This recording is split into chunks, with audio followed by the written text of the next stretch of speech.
This year's homecoming was celebrating the 150 years of North. Here's a recap of homecoming.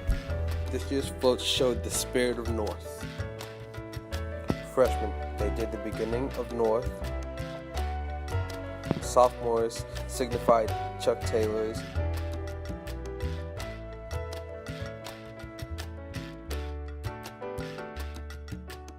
Juniors signified Disco Cafe.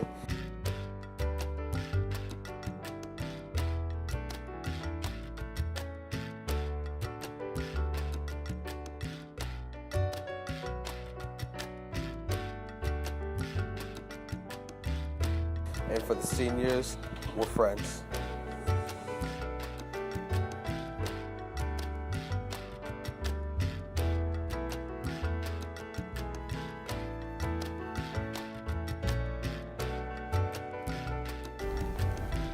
The homecoming queen nominees were Tatiana Cutter, Morgan Blankenhorn, Reagan Carr, Andrea Corbeils, Augustina Feingers, Julia Fisher, and Tara James.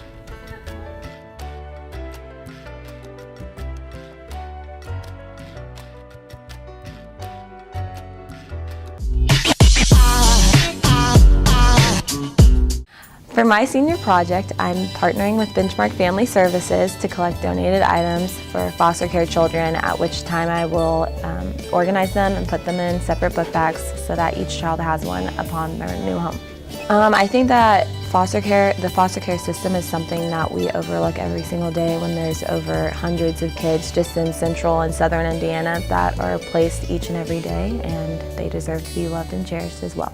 I'm going to set up boxes around the school, also in my hometown, and then if people want to personally give me items, they can just meet me before or after school.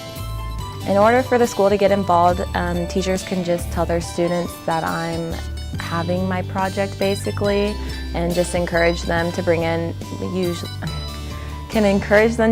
gently used items that they aren't going to be using anymore to give to those who are less fortunate.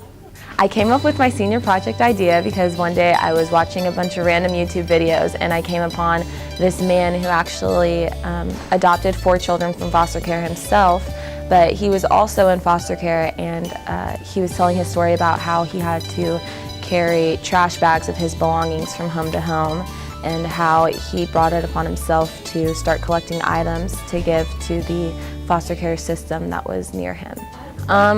My hope is that since Family Benchmark Services places 8 to 10 children a week, which sums up to about 50 children a month, that I can collect at least 50 book bags that are filled with essentials that they usually don't get to have, and that once they have them, they just know that no matter what situation they're in, people are thinking of them and appreciate them.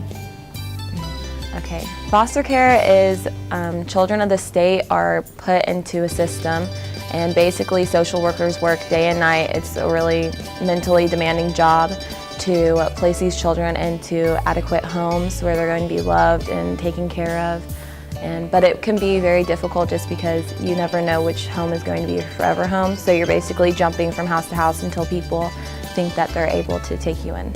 Okay, I personally have not been in foster care, neither have my parents, but we know a lot of family friends who have taken in children and eventually adopted them. So we've seen the good and bad of it, and I just felt it tugged my heartstrings to get involved.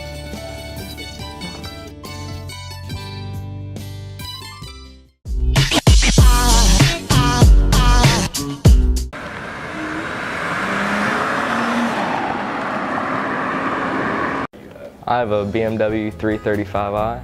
I have a 2009 red Jeep Wrangler. It's a 2011 and I've had it for a little over a year. I've had it about 2.5 years.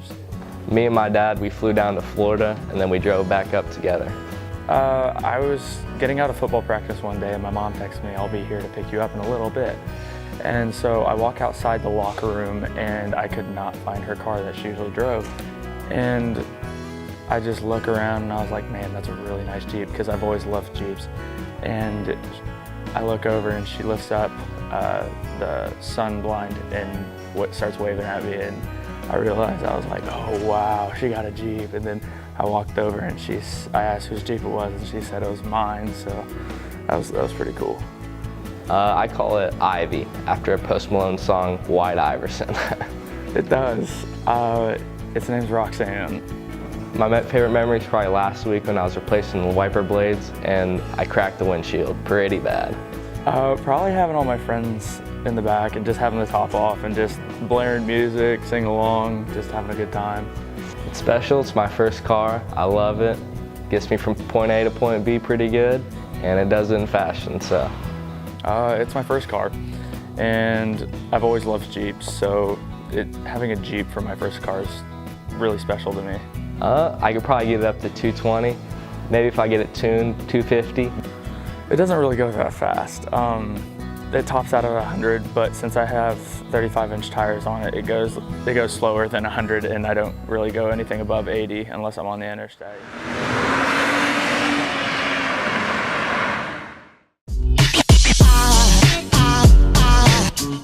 Right, so the question was that in my life, was there anything what I had to overcome? In my life there are few things what I had to overcome, so it was an easy question for me. But probably I would mention my biggest one is when I made a decision to come to America from Hungary and try to adjust to the culture. And the biggest problem was the language. So I taught in Hungary 8 years biology and physical education before I came. And all of a sudden I lost that ability because I didn't have the language. So, but generally I believe that when you have things to overcome, then you are the main factor in that, and there are a lot of other little things. And I was fortunate because I had very supportive people and environment surround me, and probably without them I wouldn't be able to do that. But also I had to be tough, and I had to make a plan and go with it and carry through.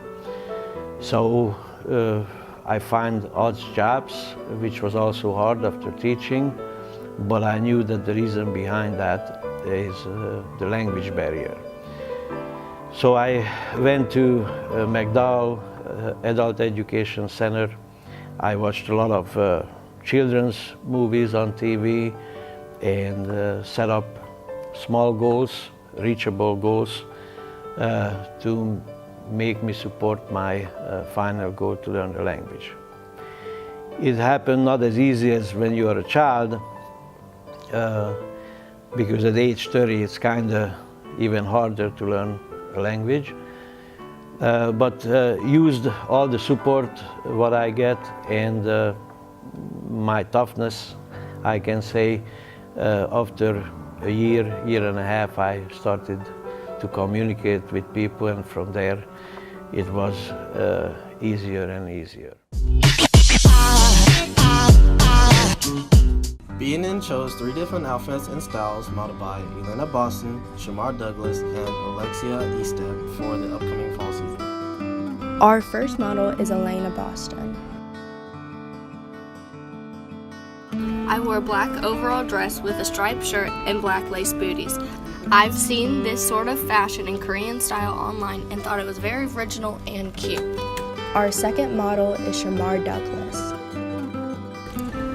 I wore a black shirt and black sweatpants because this is the way to stay clean cut without being too uncomfortable. Our third model is Alexia Estep. I wore a reddish colored sweater with the same colored boots with a jean skirt. I really like the shoes because they have a reflective material that I've seen in catwalks in New York Fashion Week.